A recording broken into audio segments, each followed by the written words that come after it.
the Drunken Disorderly podcast, brought to you by Drunken Disorderly Media. Yeah, we're bringing this to you ourselves. Whatever. It's what we do now.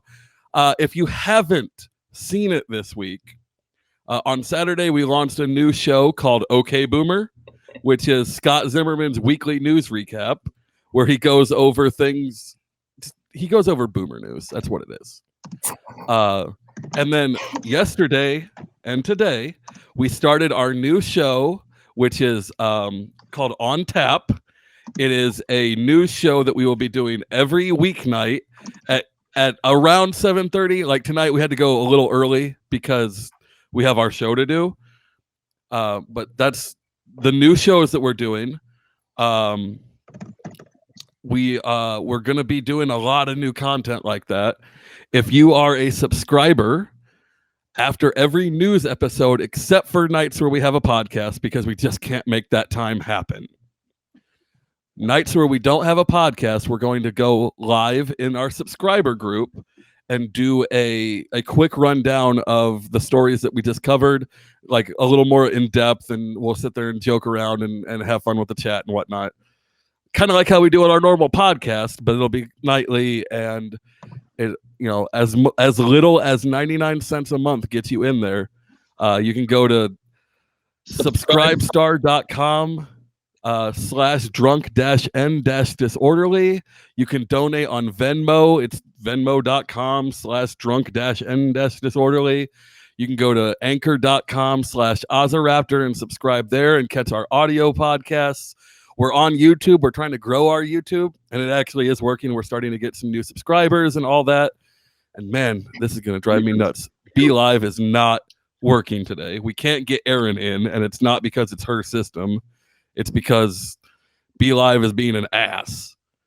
And I will definitely be having a talk with them tonight about all this. I just don't have time right now. We do have Naked Dre. How you feeling, Dre? Fine, thanks. Do you have anything you want to tell us about? So yes, something I've been thinking about, and you've been hinting about on the show for a week or so. I've been thinking about it much longer, but I have a little announcement. I have decided to run for state chair of Nebraska's SCC. Outstanding. Thank you. So I've decided to run because I feel the need to serve. I love this state and I love this party, and I feel my organizational and networking skills would be a good fit. And my vision for the LPNE is to basically carve a path for more activists, more voters, and more candidates to join us in our movement in this liberty fight. Those are all good reasons. Thank you. So yeah. I've been a little nervous about that announcement. It's kind of nice to get that off my chest. When is the convention for Nebraskans who want to attend? It is February. Oh, shoot. I should have this up. It's at the end of February, I believe. Beginning of February. Great. Yeah, it's the 8th and 9th. Oh. And is it in North Platte? It's in Lincoln, Nebraska. Okay. So we're at the beginning of the month, and Iowa's at the end of the month. Okay. That's what you were thinking. Yes, we were just talking about how we're going to the Iowa convention, and we were super excited about that. We go every year. Well, I have for the last 2-3 years now. It's been fun. But anyway, let me introduce our guest, Mr. Dan Fishman, who is the executive director of the LNC. Thank you for joining us tonight, sir. Always a pleasure. I think it's my third appearance on D&D, so I'm excited. So nice to see you again. It's a charm. So, the world's about to end, Dan. Yeah. As you know, the world.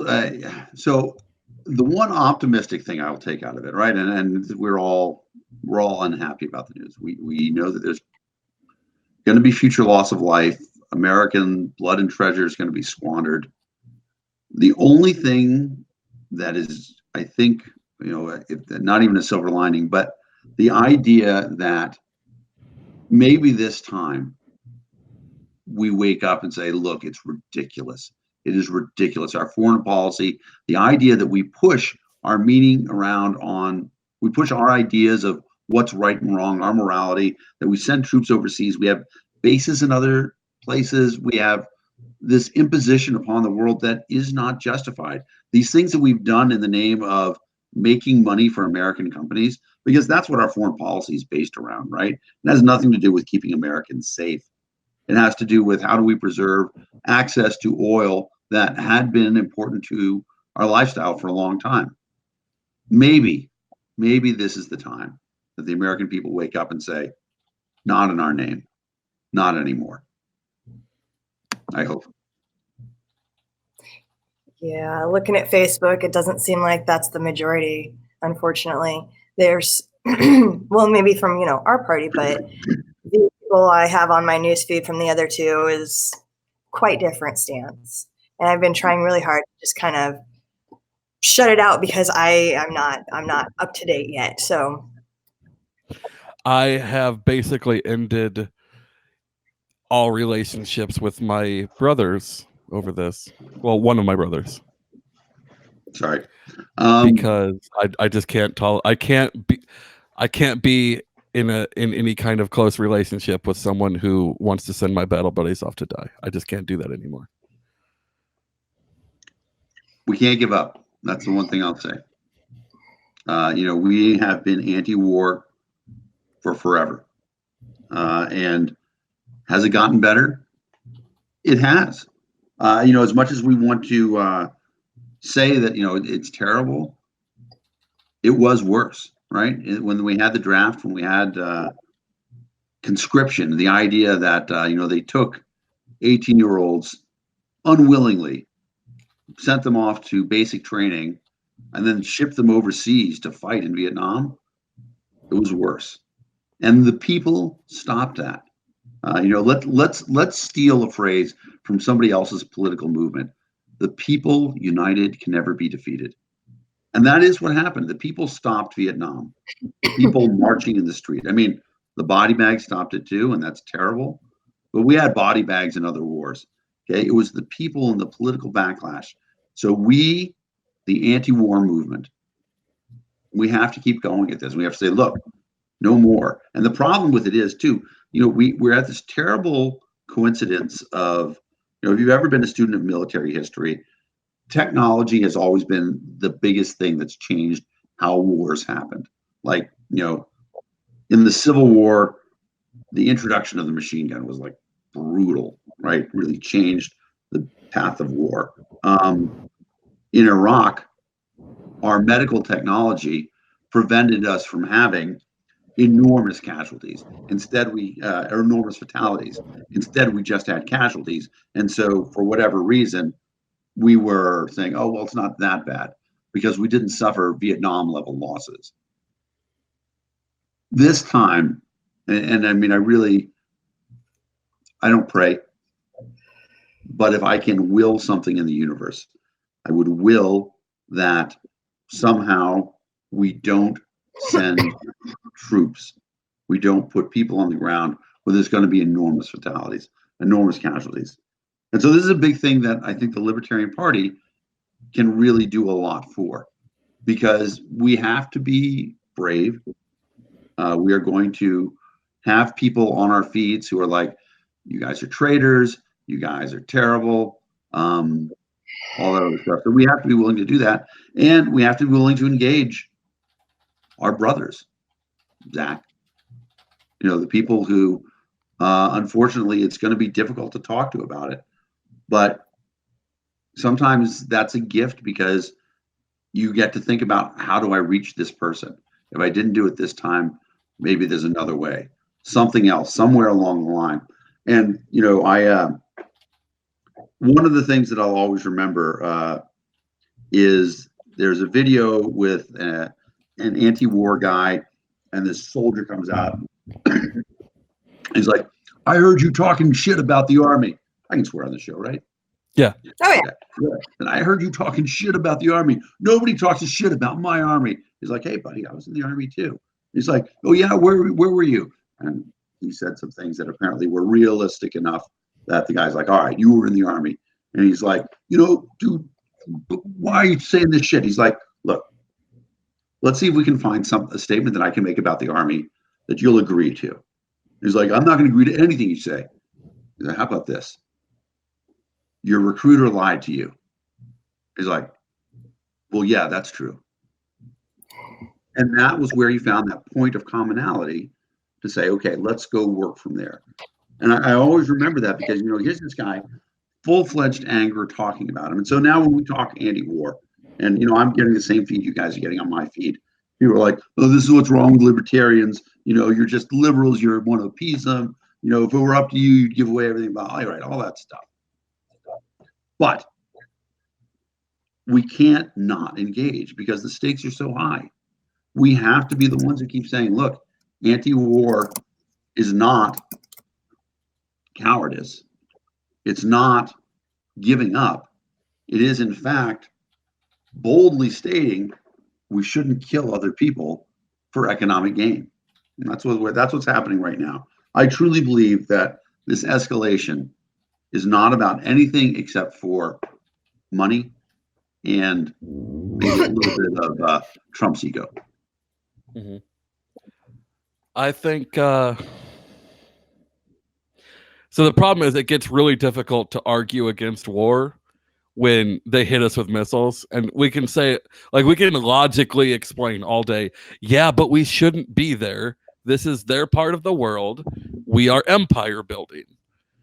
But most people aren't going to get there with us. They're going to see we hit them with missiles, or they hit us with missiles or rockets. I don't think they've confirmed yet, and it's really hard to confirm once they hit whether they were guided or not. Yep. So, and whether they were ballistic, like left the atmosphere and came back in, or if they were cruise missiles. Yeah. Well, I think our radar systems would know which those were. The press wouldn't yet, but our troops at least know what hit us. Yeah. I mean, radar as well, in theory. Yeah. And here's the deal. When we hit their general, I guarantee every air defense system over there was on after that. And those are all radars. Someone they were guided. Okay, well, but again, guided does not mean ballistic. Right. It just means it just means that it's a guided missile launch, is right. Much more expensive than a rocket. Oh, for sure. For sure. Guided missile is a big deal. But a ballistic is the next level of technology. Yeah. To be able to actually launch a rocket outside of the atmosphere. Well, so the problem is ballistic missiles are actually a lot easier to defend against. At least for us. Maybe it's different for, like, if you have low technology, a cruise missile is easier just because you have a chance at a lucky shot to bring it down. But when you have our kind of technology, ballistic missile, we're just deciding where we want to hit it at that point. Okay. I defer to you. Yeah, the ballistic thing gives you range, obviously. Like once it gets up there, it can go a lot farther on less fuel. So that's why they're more dangerous to most everyone else. We just, our missile defense systems just don't fucking care. Right. The problem is we don't have Patriot in Iraq because why would we? There's no targets there to hit. Right. So there's not going to be a whole lot of defense for the troops on the ground against Iranian missile strikes. Our best defense is going to end up being to spread, which then brings a ton of other problems because when you start spreading your troops, IEDs and things like that can start punching holes in your line. And when you're doing asymmetric warfare like this, it starts to create other problems. Right. I mean, a rocket launch is hard to conceal. Especially once the satellites get into place, which I'm sure they are already, right? It would be very difficult for me to believe that we're not watching Iran, that if it's a ballistic missile launch, that we know where it came from. But all that's, I mean, I don't want to glorify the war aspect of it. It is, I don't know, maybe we're lucky, right? Yeah. Karen, I apologize. This is actually the last scheduled politician we have until middle of February. I can be a poet too. We demonstrated that earlier. We might do a poetry battle later. It's just the combination of having our one political guest for a while and this war basically kicking off as we speak. It's not in the cards to have the lighthearted episodes that we wanted for this. Right. Yeah, we prefer. Also, if you're just joining us, Dre's running for chair of the Nebraska Libertarian Party. So naked Dre for chair. That's pretty astonishing. Oh, great. I can just see the t-shirts now. We're showing up. We're showing up with them, and what we're gonna do is put like your chest and face on like just this part of the shirt.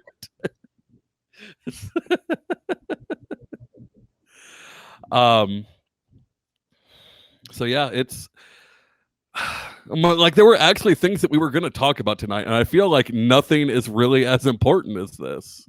Ask me LP questions. I'm happy to answer them. So the problem is we kind of needed Erin for that because she knows the ins and outs of what I was going to ask you a lot better. Do you remember like what we were talking about when we first booked this? It was something about that was it the fundraiser chick that got hired that there was a lot of contention about? That was a long time ago. I would say that most people now, most members, she's worked with almost every member of the LNC. I think everybody's very, very happy with how that's been going recently. Okay. Oh, good. Yeah, the money is, things have been going very professionally. She has been training LNC members on how to be better fundraisers. Like if you talk to like people she's been working with a lot, like Steve Michaela, John Phillips, and say, you know, they're like, oh yeah, no, she's a real professional fundraiser. And so she's doing call time with a lot of us. So the way call time works for fundraising, and this is every candidate should be doing this in their election as well with their campaign manager or whoever is their fundraiser, but you have a list of people that you're going to call. The candidate calls them. Your coach, your fundraiser, your director of development is actually sitting next to you. They take notes the whole time while you're doing that. Then afterwards, you review with them. How did I do? What did this person say? Things like that. Because there's a lot of times that people will say things and you're speaking conversationally and you might miss stuff. And so as a perfect example of that, I ended up talking to a person who it seemed like it was a really aggressive call and they were unhappy and stuff like that. And I missed the fact that they said, call me back in a month. And I was like, look, this was actually a good call because you made this contact. And so then, you know, we have a system as well. And so we know a little bit about how to use our software, but she's better at it because she's a professional fundraiser. And so she's like, this is how we put this contact message in so that you get an alert in 29 days saying, remember to call Howie about this, blah, blah, blah, blah, blah. And so for us across the board, that's a lot better in terms of our fundraising capacity. And, you know, the woman's name is Tara. And, you know, I know that there was some controversy because she was also from Massachusetts. I didn't know her except that I knew that she was a fundraiser in Massachusetts. And I think if you were to poll 16 members of the LNC, 14 of them would say that they've spoken to her, and they would all say, yeah, she's the right person for the job. Our fundraising is in a better state right now than it has been in a long time. And our goal is that fundraising education is going to spread out to the states as well, so that she is training the LNC members so that they can start training their regions so that we're going to get better in general, because there's a lot of stuff that we don't do. And one of the things that we've really been bad at is stewardship. So as you might know, if you read the membership reports, because those are really exciting, but I mean, it's as important as that has been for the chair campaign. I think everyone kind of knows what's going on there. Right. So it's a really interesting thing. Now, I am not ascribing the success of membership to anything. Mm-hmm. I'm just going to say that if you were to read the minutes from the LNC meeting, you would see in my July report saying, we are going to be focused nonstop on membership. It is the most important thing that I am going to be working on. We are now at a higher level of membership than we've been in any non-presidential year. We ended 2019 since 2005. It's a phenomenal success, and that's a really good thing. However, when we have had successes like this in membership before, we then lose members right afterwards because we're not doing a good job in retention. We're not doing a good job in stewardship. And so these are things that we can do a better job on. And specifically, there's a lot of stuff that we haven't done a great job on in terms of segmentation, different messages to different people based on either what their issues are or sometimes geographical or other things about it. Spending a lot. Are you talking about targeting people by race and gender as well? We actually don't have race and gender information. That's actually not 100% true. Somehow, I think if you have someone whose last name is Mueller and someone whose last name is Gonzalez, you can infer something from that to a certain extent. Maybe. All right. I confess we don't do anything like that. I'm not sure what the tactic is with the Muellers. I'm not sure how to get the German. I believe it would be Steins. They want LP Steins. All your bratwurst all the time. So to that end, but a lot of times, we can be more sensitive in terms of, at various points in time, you've probably seen appeals. For example, LP.org anti-war. If you are anti-war right now, it's a great place to go. But also, when you donate $5 there, I know you're an anti-war person. So when I talk about libertarian war protests, I'm going to send you an email. When we talk about different things, vape.vote is another big thing that we've been doing right now, and lp.org/vape. Both are, talking about what's been happening. And the president, had backed off a little bit and had to cool down, but now we're back on and, going full stream. And we're really the only party that's talking about that too. And if you sign up for us through one of those sites, or you donate or something like that, I send you alerts about vaping activity that's happening in your area. That sort of thing, that sort of segmentation, we're going to be better about that going forward in the future. That's awesome. I wasn't trying to dig when I said something about like demographic voting. I think we actually hurt ourselves by not, like, for example, in Nebraska, there is a town called Schuyler. Yep. That when I was a kid was 90% white and is now maybe 20. There's 3 packing houses there that I know of. So the population shifted, and there's a bunch of voters there. They're legal. They're born here. They can vote. Yeah. What are their issues? I don't know. No one's gone out there to talk to them. Can I tell you my Nebraska story? Go for it. Yes. So I'm in Omaha with Zach at the Unconvention, and I'm there with Jeff Lyons, who some of our listeners probably know, who's my campaign manager. Jeff's awesome guy. So it's Saturday night, and we decide that we're all going to go out for karaoke afterwards. And we're in West Omaha, which is what it is. And there's not a lot of places to go for karaoke, but we find a place and we go, and it's awesome because it's a lot of libertarians. Star Child is with us in bikini and little kitten ears. Yeah, exactly. Looking very cute. And Vermin's with us as well. We get out and we start doing karaoke, and Vermin gets up there and we hear the strains of Hey Joe by Jimi Hendrix. Bum, bum, bum, bum, bum, bum. And Vermin looks out at the crowd and he says, "Hey Joe, where are you going with that gun in your hand? Going down to shoot your old lady? No, Joe, that's not okay. Joe, I'm a libertarian. I support your right to bear arms. Joe, I don't care if you caught her messing around with another man. That is not okay." And just fine. It's fantastic. So we just have the best time. We are out there until like 12:30, and then it's time to go home. But Jeff and I are hungry because we're on East Coast time, and the only place that's open anywhere near us is a 24-hour Mexican restaurant in Omaha. Which one is that? Alvarado's? Oh, okay. I don't know. It was pretty close to where the convention was. So Yep. There's one whatever it was, we're like, all right, let's go there. And so, this is me and Jeff. We've been traveling around the country to raise money. Jeff's the campaign manager.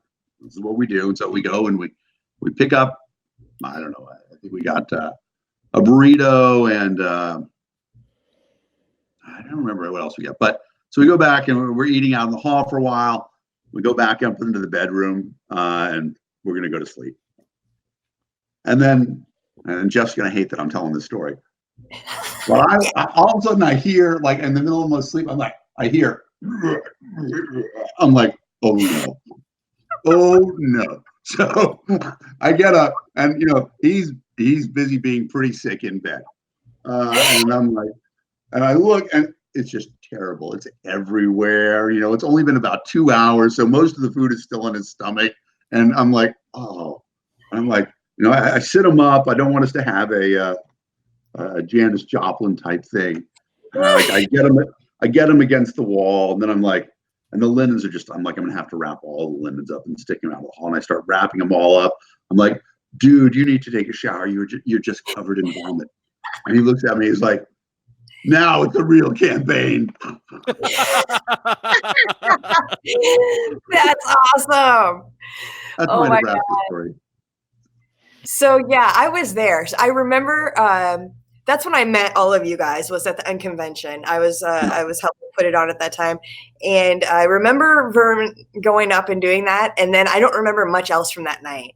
Because Friday night I was up till, I don't know, 3, right, taking care of guests and speakers, and there's always a lot of booze involved and whatnot. And I was staying at the hotel because I was working the convention.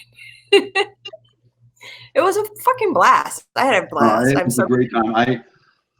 I hope that there's going to be something like that again. I mean, obviously in a convention year, it's tough, but I really do think that Omaha being central makes it really nice in terms of being able to get to. It's not East Coast and West Coast. It's equally inconvenient.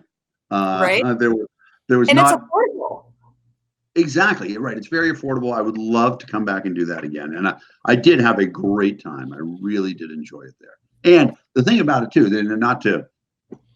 I don't know why I'm telling this to Nebraska people, but the corn, right? Driving past the fields and having people explain, he's like, oh, well, the humidity is actually coming from the cornfields. I'm like, wow, it was amazing. So I enjoyed everything about it. Yeah, growing up in Omaha, we would bored teenagers. We'd try to get lost because I've always lived in West Omaha, the outskirts and the suburbs. Uh-huh. And so we'd just drive around and try to get lost in cornfields. And it was, I only actually did it once, and it was really fucking scary. I can imagine. So a couple things. Eric Beasley, Mexican food is nature's way of separating the weak from the strong. That is absolutely true. That's why every time I come back from Romeo's, I'm in the bathroom for 3 hours. Oh, Jesus. So, real quick, everyone, thank you for joining us tonight. If you could, throw a like on the video or share it. If you are catching this later on YouTube, give us a subscribe. If you're watching this on Facebook, go subscribe to our YouTube, because it's growing, and we're probably going to move over to YouTube at some point when it becomes more viable for us to do so, because this Facebook thing is not working great. I think that's part of the problem that we couldn't get Aaron on tonight, is like streaming to YouTube is a lot easier than Facebook. Yeah. Let me ask you something. Do you see the statistics from my watch party? They factor into ours, yes. There are 40 people on my watch party. There's what? 40 people on my watch party. Okay, then they're not factoring in, because I only have 18 showing. That's awesome. I mean, I'll take it. That does factor into our numbers on the backside. Some way, I'm sure it does.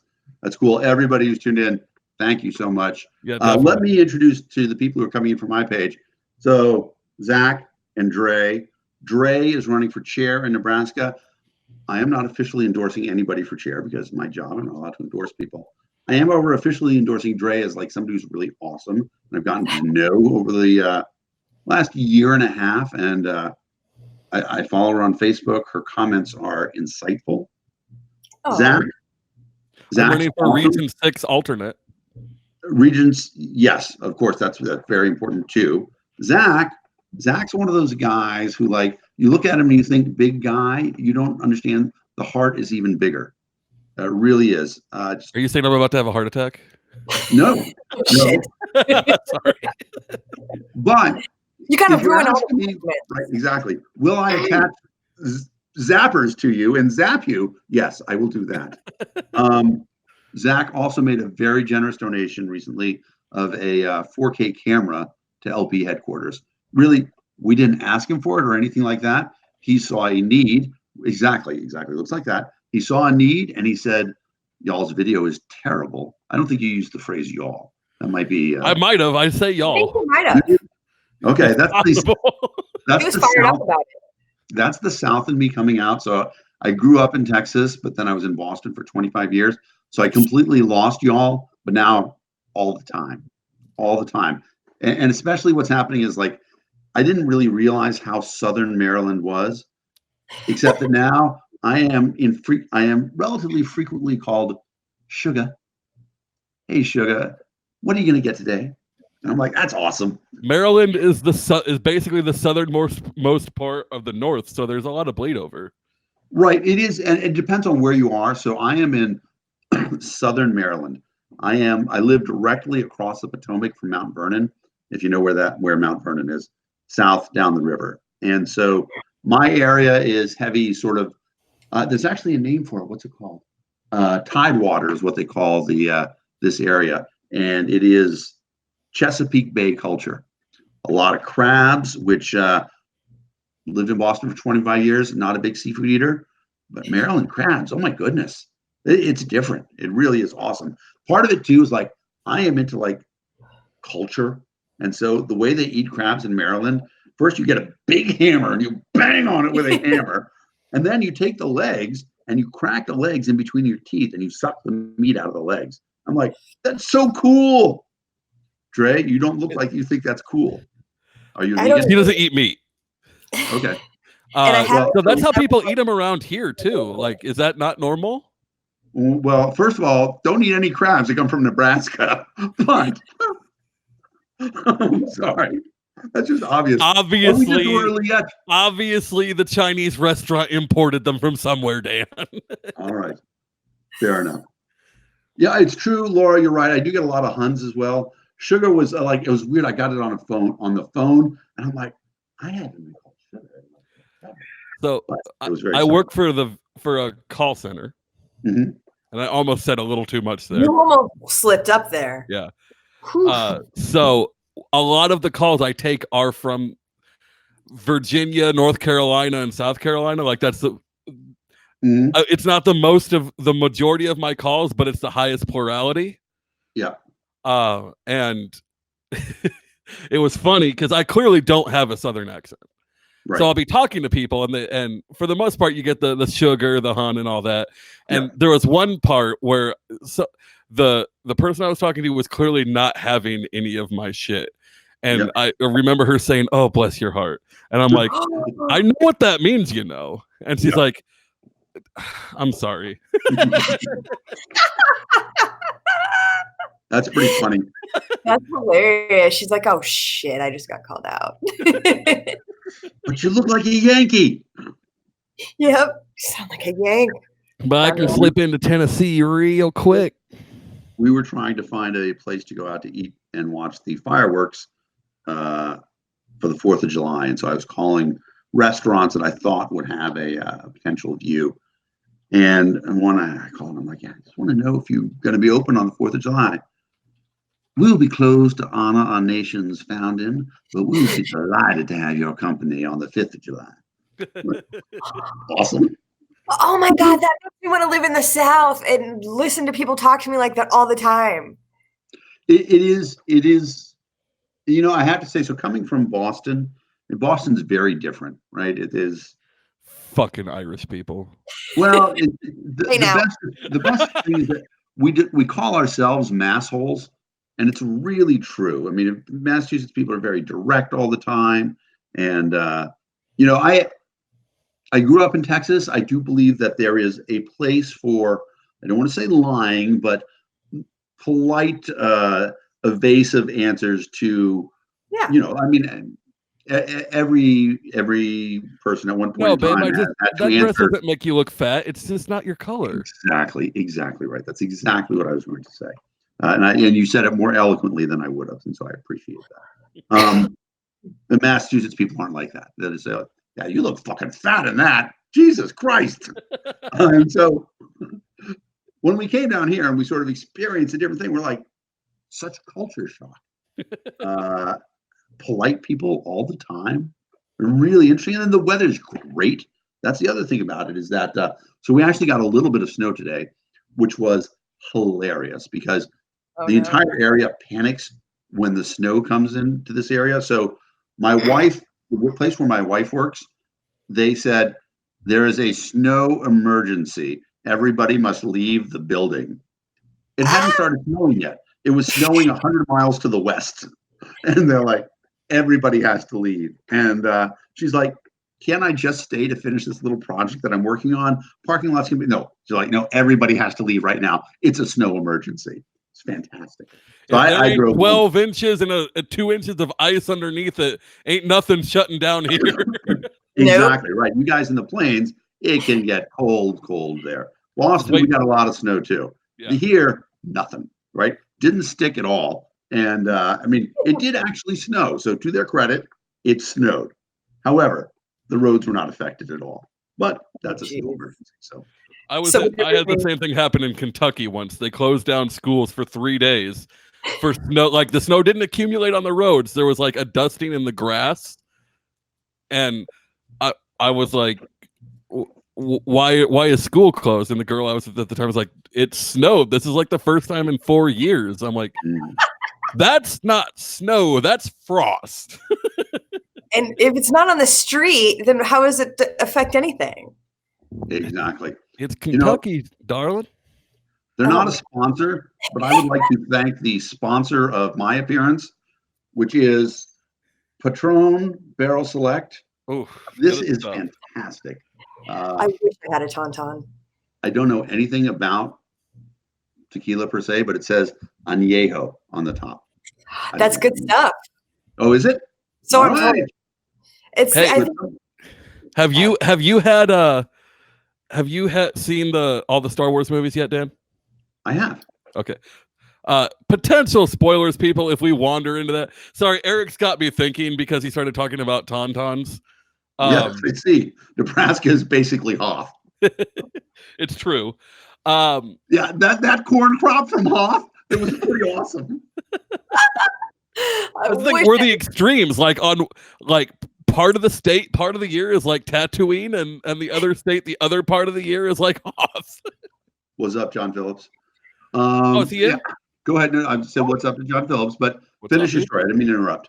Oh no, there's not really a story. I got to get everyone else's opinion. Huh? I think the last 3 movies would work if you completely take out the second one and extend the third one into 2 movies. Yes, because a lot of people were saying, and I totally agree, that the yellow words at the beginning of the third movie should have been a whole movie. And I would rather that than that piece of garbage that we got in the middle. All right, here's my blow your mind Star Wars revelation. So you know how in the first 3 movies, specifically in movie 2, the thing that's the worst is the romance. It's completely unbelievable, right? Hayden Christensen and Natalie Portman, no, never, right? Let alone the fact. But the thing about it is that Lucas knows that as well. And what he's telling you secretly is that Anakin is so powerful with the Force that subconsciously he has made Natalie fall in love with him. And that's the thing that actually breaks him, is that he realizes that all of his relationships are potentially false because the Force is so powerful with him. And that's why he turns to the dark side. I think that's a better I thing. think there's a lot of canon. Like if you look at the comics and then some of the non-canon stuff, the old legends, that rings pretty true. I've never heard it before, but it resonates. Yeah, that's well, pretty emo of him, if that's accurate. Right? You know what I mean? Right, exactly. But oh my God, you're right. Rey should have been the granddaughter of Duchess Satine of Mandalore and Obi-Wan. Yes. If you've never seen Clone Wars, the cartoon, which was the best Star Wars property until The Mandalorian, you wouldn't get that. What's that? I so enjoyed it. Yeah, I really enjoyed it. Like, it was, to me, that was barely Star Wars, because when I think Star Wars, I think space battles. Right. Mandalorian was just the perfect show for me. It was, I mean, it really was a Western. Yeah. I mean, you know how like Serenity is also sort of a Western, or what's the TV show? It's not Serenity. Firefly, thank you. Firefly is essentially a Western as well. So they took the best elements of Westerns, right? There's the one that is essentially the Seven Samurai, where they're defending the village, and all the other things about it. So it really was great stuff. And a good story is a good story is a good story. It doesn't matter what the environment is. And so they took great stories. So I was, and you know, hats off to I can't even remember his name now. The guy who wrote it from Swingers. Oh, John Favreau. John Favreau. You know, he really did a great job of putting the story together in a manner that really, you know, I mean, and whoever is the genius who thinks we're going to have a baby Yoda, right? I mean, Laura's comment, because baby Yoda, Zach, everyone else. Exactly. What? Laura, I'm here in the room. It's because my beard is fuller, dude. You got to get to this level. Dude, this is 3 days. Okay. That's about where I'd be in 3 days. This is the way. Really? This is the way. Dre, we want you to have a beard next time you come on.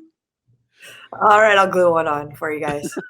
You could just put the hair across like the fake mustache thing. And, oh, yeah. That's pretty good. You have to have a beard when you do your presentation at the convention, like your chair presentation. You need to go up there with a beard. It is intriguing. So Thursday, I'm on the party's business, meeting with a new but potentially awesome new friend, and I'm trying to decide if I want to bring the beard to that meeting. It won't affect me, but I saw that Nick, who's also going to be in the meeting with me and this guy, is also sporting a new beard. And I think that the two of us are both sporting new beards at the same time. That's not a great look, because then we do look too much like the beard party, which we get that anyway. So, well, we're called the neck beard party, and that's a different thing. We are the neck beard party. And as Zach was kind enough to point out, there is a huge color disparity between this hair and this hair. So maybe. I mean, look at mine. Right. You're right. But what's weird about yours, dude, is that it's like frosted on the end, but it seems like the inner color, it seems like you're dyeing your roots brown, which is really weird. Well, it's more of a black, really. It's just the camera doesn't pick it up too well. All right. Well, anyway. I think, I think I saw a picture of Nick's. It looks like it's getting a little bushier. So maybe if you just keep yours nice and tight and trim, that'd be like extra tight and trim. Yeah. It's a good idea. For Nick, he's in that harsh New Hampshire winter, and a beard really is the great equalizer. It makes you warmer. So that may have something to do with it. I don't need that. It's friggin', I mean, today it snowed, but it's going to be 60 in the weekend. So I don't need, it's the weather here has just been delightful. I cannot complain about it at all. And there's lots of cool stuff to do. And I bought a truck since I moved here. So I get to like go out and do truck things, which is awesome in good weather. It's nice for, home improvements. You can haul all sorts of stuff from the hardware store. I love the hardware store for home. I posted a picture the other day on Facebook of me hauling a bunch of stuff to the dump at 7:30 in the morning. I saw that. I felt very manly. Because wrestling things around and stuff like that. It was cool. Because I'm an elder millennial, and probably just because I was a dumb kid at the time.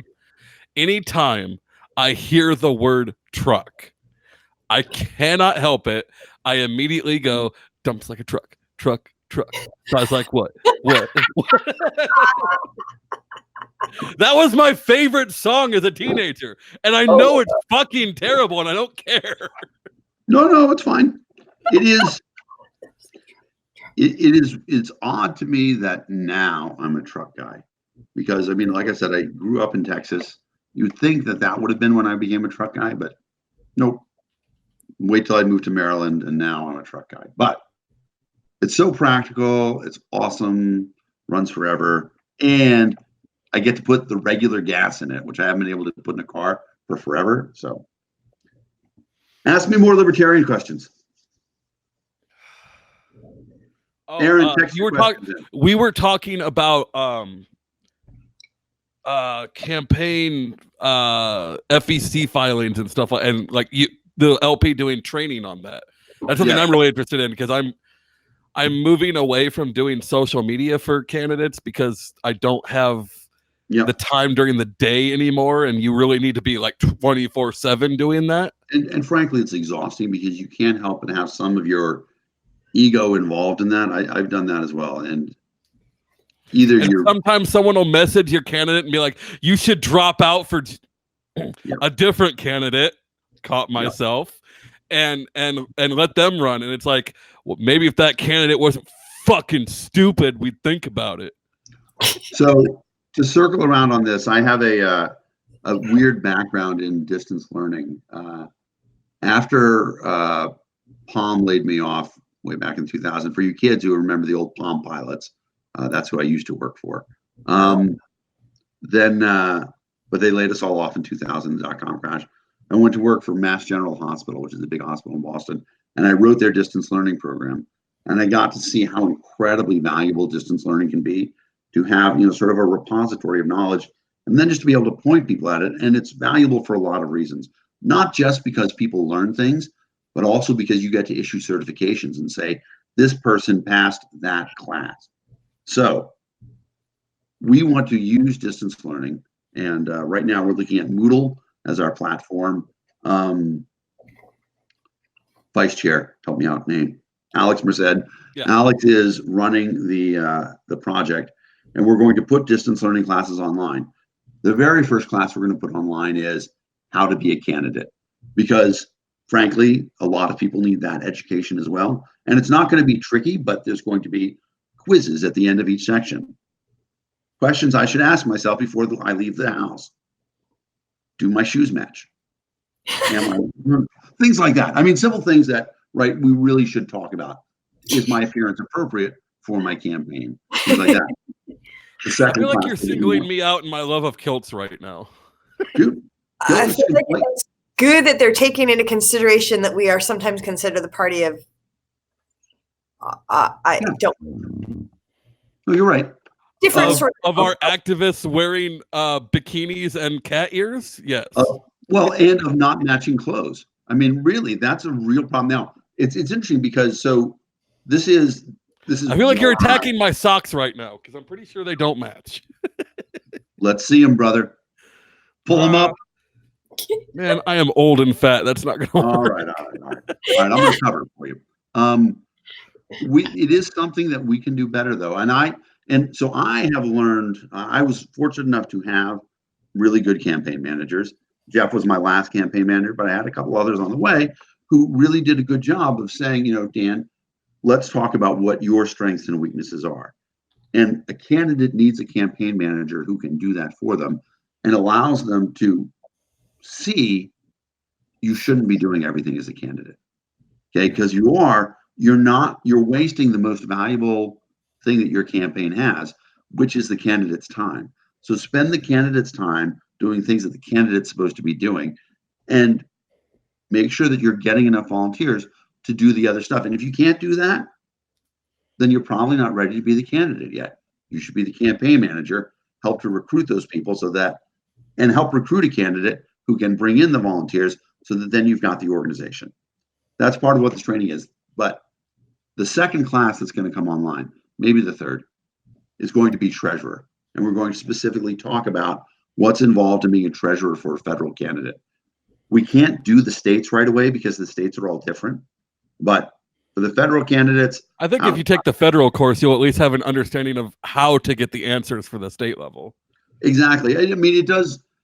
So I don't know any state other than mine. You guys can tell me. But in Massachusetts, there's a thing called OCPF, Office of Campaign and Political Finance.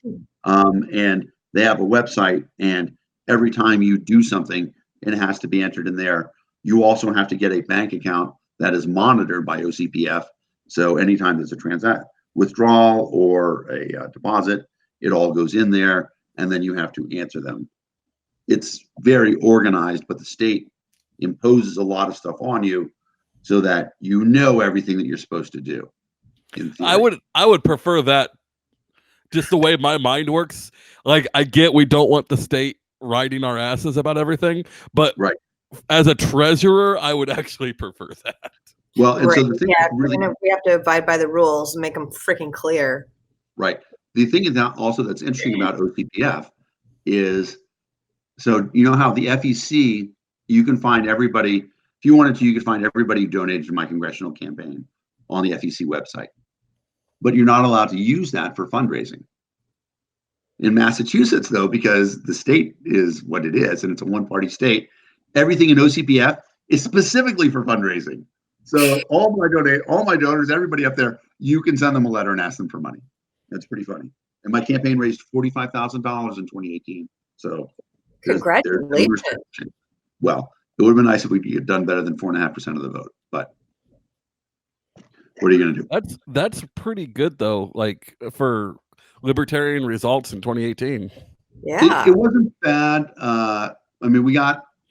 Yeah, I was endorsed by the Globe, so that was a big deal. But it was, we had 3 goals. Number 1 was ballot access. We got ballot access. Number 2 was over 100,000 votes. We got over 100,000 votes.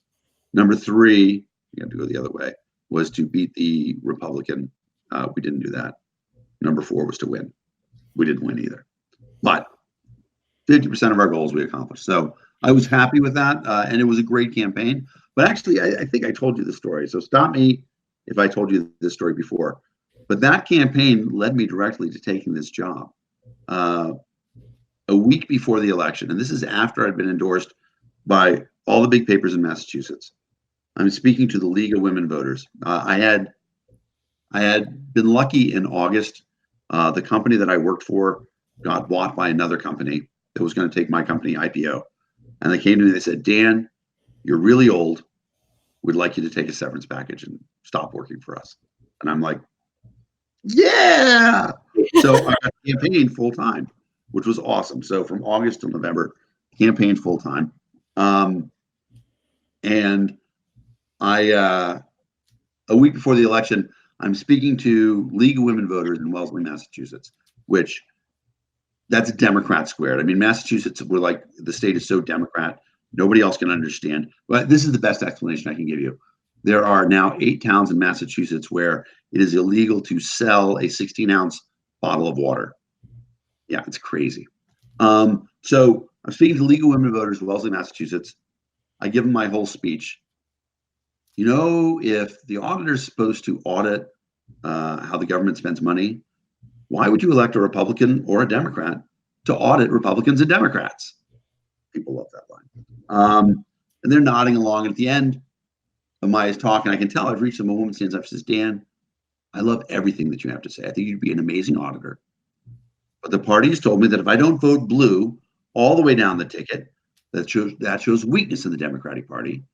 And that allows Donald Trump to build the wall. And I cannot have that. I'm like, oh my God. Happening. I'm like, we are. And that was about when the posting came up for executive director. And I'm like, we are so polarized now. We are so split. And we're not supposed to be that way. So I've had a bunch of weird quotes. I'm going to give you the Barack Obama quote.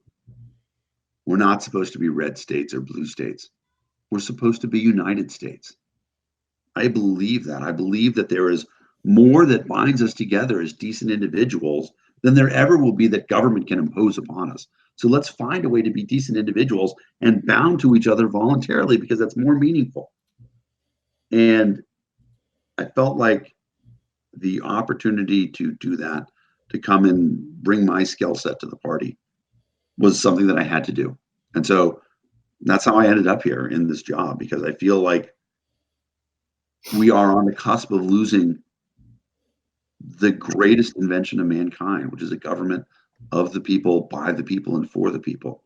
And it's not, I mean, I'm preaching to the choir here, and maybe I'm drinking tequila, but. Does it make your clothes go off? I'm just kidding. I would do it, but then I mean, I'm at the right angle. They might have to resuscitate Laura if I took my shirt off. So it's what you got to pay money for. You get that in the post show, kids. That's a great idea. So we've talked about doing like special episodes where Dre and Aaron are like in a bubble bath or something, podcasting. But that is an awesome cat, Dre. Thank you. She's very, very attached. Very. Yeah. I'm gonna see if I can get Callie. You guys talk amongst yourself for just a second. Making me emotional. All right, I'm back, and hopefully I'll have a cat soon. She can't resist me. I had the dog in here earlier, but no one noticed. All right, ask me more libertarian questions. Ask me about story, like of people coming to, like this story that you just told me, totally like gets me emotional. Like the first time. Okay, so building on kind of what you were saying, I never knew my friends and families really much about their political views until the 2016 election. And I think it was just such a divisive time in this country. It was really sad. It ended a lot of friendships and caused a lot of rifts. Oh, yeah, this is Miss Callie. She is sweetie. She is fantastic. She is 17 years old. Right, amazing run. And a while ago, they told us that she was done, but she says, "I'm not done. I'm not done." She's sticking around because she's awesome. Can you see the green eyes? Yes, and she does not look like. No, she's fine. She's sturdy. She's gonna. I don't mean to be real. Cats look the same to me. What, dude? Just kidding. Just kidding. You even libertarian? Yeah, no, Callie's awesome. She, it's interesting because we had another cat, Bailey. Bailey was a purebred Himalayan, and so it wasn't too bright. I had a couple of those. Oh, she was like, she's like, "You're embarrassing me. You're so stupid. Stop being so stupid. The humans are gonna think we're all like this." So like all the time, like he would do something dumb, and she would go and whack him on the head, and so. Bailey's been gone for a while, and Callie's the only cat. She's like, "It's better this way. It's better." Bailey was so terrible. You hated Bailey. I know you did. Oh. Anyway. So is your cat very vocal? So she is vocal now. Now that is the interesting thing about it. So Bailey, although being dumb, was big, and so Callie was vocal, and then Bailey didn't like that, and so he would come and flop on her when she would make noise, so she stopped making noise. But now she's quite vocal again, talking to us, stuff like that. And I like to talk back to her. She's not. It's interesting. I mean, she knows very clearly when we're talking to her. And, oh yeah, stuff like that, and she will ask us for stuff and tell us stuff. So she's pretty communicative.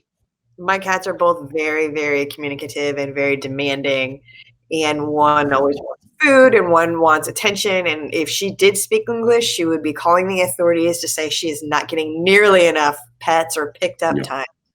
The one that was she Callie does that. She stalks my hands because she knows that's where pets come from. And so sometimes I'll be on the couch and she'll come up and she'll look at me. I'm like, "What?" And then she'll hey, she puts her hand under the head. It's like this, you moron. Poking the pets. My dogs do that too. Yep. Our puppy actually makes Chewbacca noises. So really, ooh. That's a terrible tweet. Storm. Her name is Brigitte Stormbow, which became Stormy, which is sometimes Stormy Daniels when I'm feeling contrary. But now it's starting to become Chewy. Interesting. So my Kali is actually Kali, Kali, after the Hindu goddess of destruction, because she can do that when she wants to. Yeah. She can be very destructive, but also very sweet. It's my favorite Smite character to play. That's a reference for the 2 people in our chat that play video games. All right. Dude, I'm a video game player. I have no idea what Smite is. So Smite is a League of Legends, except third person. I know what League of Legends is. I know what gods Dota of is. different pantheons. What's that? I know what League of Legends is. I know what Dota is. Yeah. So it's basically they put the camera behind the character, and so that makes skill shots way more difficult. So it's kind of a mixture of a third person shooter, League of Legends, with pantheons from different religions. Like there's Chinese, Japanese, Roman, Hindu, obviously. There's no like Jew, Christian, Arab god there, but that's just asking for trouble. Like there's Celtic gods and Norse gods, so my people are represented. Yep, that's good. All right, ask me more libertarian questions. Well, we've actually hit an hour. Do we want to keep going? I defer to you guys. For anyone still watching, well, actually our viewership's still pretty high. Don't forget, Dre is running for chair for the state of Nebraska. The whole state of Nebraska, not just the Libertarian Party. We are going to build a giant fucking chair, and Dre is going to run for it. And we're going to crush Pete Ricketts with it. Wouldn't that be awesome? Have you ever heard about Pete Ricketts? No. If there is a person in government who is worse than Trump, it is Pete Ricketts. What? Is he from Nebraska? Kind of. His daddy owns the Cubs, so. Wow. And TD Ameritrade. And didn't Don Bacon just come out and say something real stupid like within the last 4 days? I mean, Don Bacon always says stupid stuff, so who cares? Yeah, but this was like over the top. You're like, oh my God. And it says Nebraska right under his name. Shh, stop talking. Eric wants to know if the bathwater from the bubble bath will be for sale. Absolutely. If you want to buy it. Look, if you want to buy that kind of shit, we will get like a bowl and just let Dre put her feet in it for like a minute, and then we'll sell it to you. It'll be fine. Somewhere, some foot fetishist is like, that is my product. I will be right back with my credit card. Venmo, Anchor. The Venmo link is on the bottom, kids. Just let us know. I got all the time in the world. So, the next convention. Yep. In Austin? In Austin. That's going to be... I can't wait. I feel like somehow this is going to be more contentious than the last one. How? I don't think so. I mean, my general feeling is that, so this is an interesting thing. Somebody talked to me, and I said this to you earlier, Zach, but I didn't say it to the audience in general. Somebody asked me this, say, the silver lining out of this whole Iran debacle is that it's uniting libertarians. And I said, I don't think that's true. I think that we were always united around this issue. This is not something that we were apart on. The difference is that we've silenced some of the other contentious things for a little while so that we're talking about this thing, but we've always been united on this. And the convention tends to bring us together on those things. I mean, we're going to be split because there's going to be a bunch of different presidential candidates. I don't have to tell you, a new presidential candidate announced the other day. And I don't know who's going to be, whose campaign is going to carry. I can't comment on a preference. I actually don't have a preference. But I do think that there are going to be a couple more candidates announcing relatively soon. Yeah. Are we talking chair or president? President. Yeah. With the You'll exception always of, get a couple more there at the end. Yeah, I think more presidential candidates, chair candidates, unless Dre also decides to run for chair of the party. I have no idea. I haven't heard anything. Oh, come on. There's that one candidate that hasn't jumped in yet that everyone knows is there. The worst kept secret in the world. Oh, if Nick runs again? No, the other one. Why can't I ever Henchman? Yeah, Henchman. Maybe. Chances are pretty good. So this is a weird thing. Like, people don't tell me stuff like that for obvious reasons. Oh yeah. And so your sources are going to be better than mine. That's not even I don't have sources saying that. That's just like everyone kind of assumes it's the chatter kind of below the ground level. Interesting. I mean, and it makes sense because there's kind of the LibSoc candidate and there's the Mises candidate, and there's really not anyone kind of covering the middle ground there. So there has to be someone, and I don't think Nick can go through another election. Yeah, I don't. And as much as him and I don't get along, I don't wish that on him.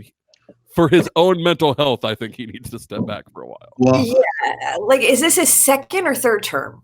Third term. And no chair has ever been elected to a third term before. It's unprecedented. I have no insight to that at all. And even if I did, I obviously couldn't comment on it. But I can tell you that there were three chair candidates. Todd Agopian dropped out. You're completely forgetting about Stephen Quinn. About who? Stephen Quinn. Oh, and actually, I guess no. Right now, I don't know who Stephen Quinn is.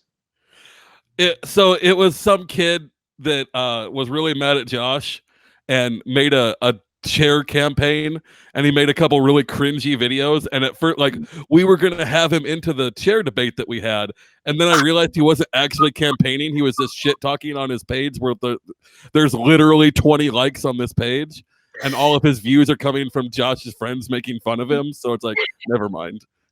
When making cringy videos becomes a marketable thing, we are going to own this country. We're going to win every election.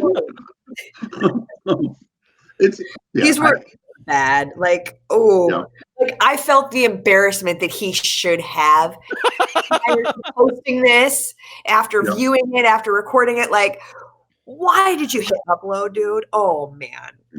Yeah. I hear that.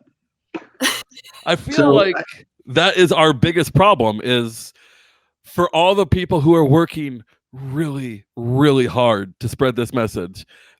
We have so many more people that it seems like are just pure cringe. Well, I do believe that there is a component of people who don't want the party to grow. Yeah. For a variety of reasons. And there are a lot of people, I mean, it is contentious. There are a lot of people who think that libertarians shouldn't try to win elections. We should just try to influence thoughts. I personally don't agree with that. I mean, I work for the Libertarian Party, so I want to win elections. I want to. I'm not saying that I want us to have power, because I don't want anybody to have power. But if the power exists, I'd rather it be in the hands of a libertarian. That's one of the things that's so exciting to me, to see, what Jeff Hewitt is doing out in California, because he is having a huge impact as a libertarian for a county that has a $6 billion budget and a population maybe larger than Nebraska. What's the population of Nebraska? I don't even know. 5 million-ish? Oh, really? No, come on. Omaha's almost 1 million, so. Right, and so the rest of the state's probably 1 million. Oh, yep. Actually, it is too much. I thought our population was higher than that, just based purely on our voter rolls. I think the last census included farm animals, and so I'm just kidding. Terrible. Oh, dude, if farm animals counted, we would have so many more electoral votes. Yeah. Right. We would tip elections like we tip cows. Jeff Hewitt's county. Right. Jeff Hewitt's county, the county that he is commissioner for, has a population of 2.6 million. Bigger than us, then. Yeah, it's bigger than 13 states. And so having a libertarian elected in a position like that has been astonishing, because he has saved them money across the board. And all the time, people are like, we never thought we could not spend money on this. This is a great idea. And so, exactly. And that's the thing about it. And that's why winning elections really is a big deal. And when we get it done, in this last cycle, 2019, we elected over 90 libertarians, which is really exciting. when we see stuff like that happening in our residents, and like that guy who got elected DA in New York, he won a three-way race, and a slightly controversial candidate because he had been in the Republican primary. And it's a great example, though, of how ballot access is a big deal, too. So this guy had been in the Republican primary, didn't win the Republican primary, essentially because the party had told him, no, it's not your turn. You don't get to run for office. So he went and met with Jim Rosenbeck, who's the chair of the Libertarian Party. And he said, I'm pretty libertarian. I would like to be the libertarian candidate, and you guys have ballot access, so you can put me on. And Jim said, well, here's a couple things that we would need to know that you'd be willing to do. One is not prosecute people for cannabis. He's like, yeah, that's completely reasonable. He said, second, we are within 100 miles of the border, but we should not be assisting in, immigration raids, stuff like that. He's like, that's not even on my list. I'm not going to be doing stuff like that. So they got some concessions from this guy who then was elected in a three-way race, beating a Republican and a Democrat, which we don't do that a lot. That sounds like a giant win to me. Exactly. I think it's a huge win, and it points to the importance of ballot access. Because we had ballot access, we were able to get a more libertarian candidate elected. And I truly believe that we're infectious, right? The more you spend time with libertarians, the more libertarian you become. And especially, so this guy's name is Mike. He called me. I called him first. I just said, congratulations, big race, stuff like that. I want to make sure that you're going to come to the state convention and hang out with other libertarians. He's like, yeah. And I'm like, is there something that we can do for you?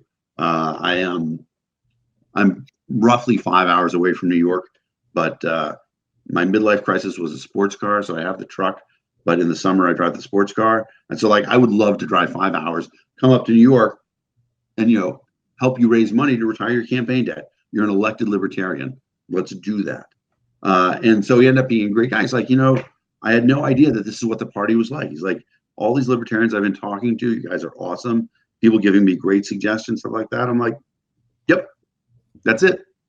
And that's why the other states really fight us about ballot access, because they don't want us to be able to have the most libertarian candidate running, because they know it threatens everything. That's crazy. And I think there's definitely what am I trying to say? Like in the party, we often get pushback to that idea where it's like, we shouldn't take in people who are, kind of cast off from other parties. And sometimes I agree with this. I'm not a huge fan of taking someone who just came from another party and putting them on our presidential line. Well, I think presidential, because that's going to be the last thing we ever win. Until we're getting close to that, we really need to be running libertarians.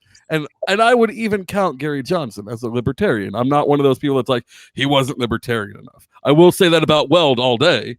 Yeah. And I realize there's contention there, especially with there's nothing wrong with having contention about that, though. Yeah. That is a completely legitimate thing for us to talk about, is to say, this candidate, and the one thing I will say is that not libertarian enough. We can just go position by position and say, look, you say this about guns.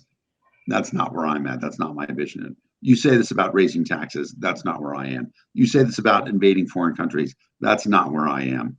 We can criticize all these people without saying you're not libertarian, because we want people to come in. So, Chafee's coming in. He's made some statements about gun control that I really disagree with. Other things about it, but I want him to be a libertarian. And I think the more time that he spends with us, he's going to understand, this was one of the things that we got to see other people make progress on, because I think there are a lot of people there's a sect of people who are with us on everything except for guns, because they don't see the relevance of it.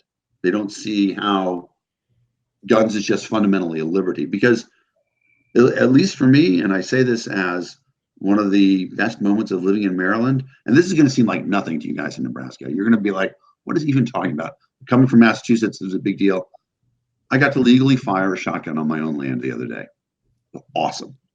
But there's a lot of people for whom, right, exactly. Nebraska, you're like, dude. Can't everybody do that? No. In Beverly, where I lived in Massachusetts, you couldn't actually say gun. It was illegal to. I'm kidding. Christ on a cracker. Don't say shit like that, because we might start believing it. Yeah, I apologize. My deadpan is a little too. Come on now. Yeah. Anyway, but so I don't remember what my point was going to be. Oh, Second Amendment. So, the Second Amendment. We understand the Second Amendment's not about hunting, and it's not. Yeah, it's just about hunting corrupt governments. Well, but it's not even really about guns. It's about liberty. Yeah. Guns, exactly. And that's the critical thing about it, is that there's no aspect of your liberty that gets to be put into a special category. And guns shouldn't be put into a special category. Speech shouldn't be put into a special category. Freedom from unreasonable search and seizure, right? Freedom from cruel and unusual punishment. Those are all your rights. None of them get put into a special category. And the best thing about it, right, the way our Constitution is written, and it is phenomenal. I'm going to piss some libertarians off. I know some people don't like the Constitution because of rules. But the thing that I love about the Constitution is the way that it's written is that it's very specific instructions. It doesn't say you have a right to speech. It says the government shall make no laws restricting your speech. It doesn't say you have a right to bear arms. It says the government shall make no laws infringing on your right. It doesn't say that you have a right to privacy. It says the government cannot. You shall be free from unreasonable searches and seizures. All these things, and so it says your rights are yours. Government doesn't give you your rights. And dear government, here's a list of shit that you should not do. That's what's great about the Constitution. That's why I love it. And rant. We're hitting. That's a great place to stop. I think we're hitting 77 minutes. Right. Thank you very much for coming on with us. Cheers. I have the best time every time I come on. Everyone, lp.org. Go donate. We're all obviously members. lp.org/donate. Yeah. And people should go to their state conventions. lp.org/states. And if you went to your Nebraska state convention, you would see both of these people here, and maybe you could vote for one of them. You can also vote to send me to national as a delegate, because I obviously need to go vote for myself to be Region 6 alternate. Right there. But yeah, definitely. Look, we have no obligation to be fair. We are going to be pushing Dre to the moon. I'm being fair. Yeah, Dan has to be fair. He has to be fair. I don't, at least until I get elected as Region 6 alternate. Then I have to be a little more fair. But as it is right now, fuck that. Dre all the way. We'll see you all tomorrow for tomorrow's news episode. I'm going to be doing that one because Erin's having problems with her computer. Not her computer. She's having problems with Be Live, and it's Be Live's fault. So you're going to get me tomorrow. It'll probably just be a tactical analysis on Iran's missile capabilities. We'll see you tomorrow.